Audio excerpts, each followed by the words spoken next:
This should be called the honesty soup, but it's actually a shirataki noodle soup with turnips.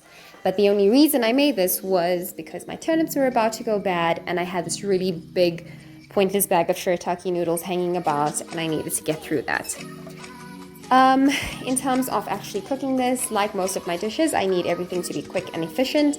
So I boiled the ingredients in advance, just so that it would be really easy to assemble when the time came.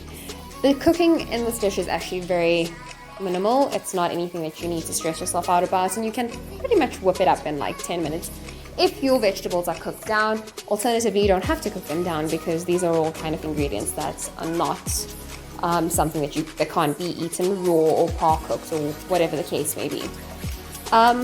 With shirataki noodles, they are flavorless, and I find them to be quite difficult to actually get flavor to infuse in them, which is not actually how they're sold, but it is the truth of the matter.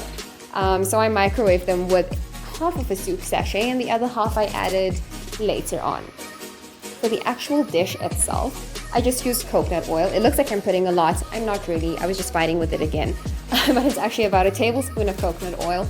I used 2 chilies. If you are using chilies, it's obviously up to you, depending on how spicy those are, but only you would know at the time. So I chopped these up.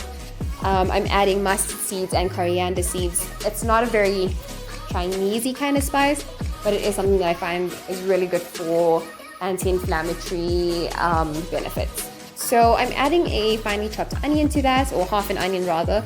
I wasn't trying to make an elaborate or, really hectic kind of dish. So there's no garlic or ginger in it, but you're more than welcome to add that in. Let's talk shirataki noodles. I have a bit of a problem with them just because I find them to not be as beneficial. Shame, look at my pear. So this pear was kind of about to die and I felt really bad for it. So I just chopped it up and kind of threw it in there.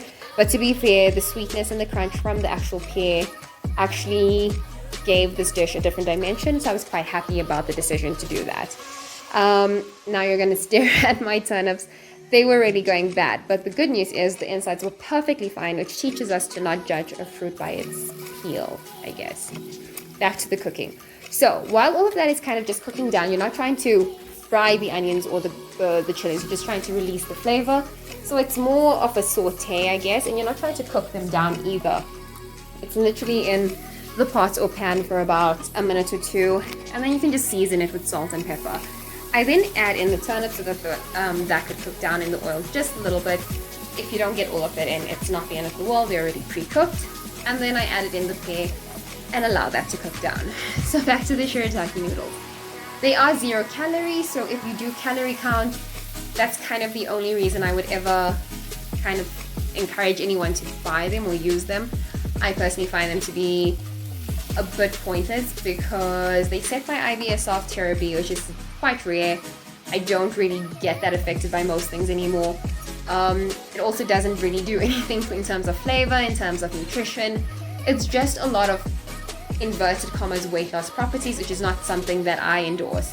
I do feel like if you're going to cut out a food group or food type, any sort of thing like that, you shouldn't be trying to recreate it in a different way. And that's basically the whole point of these shirataki noodles or pastas or whatever.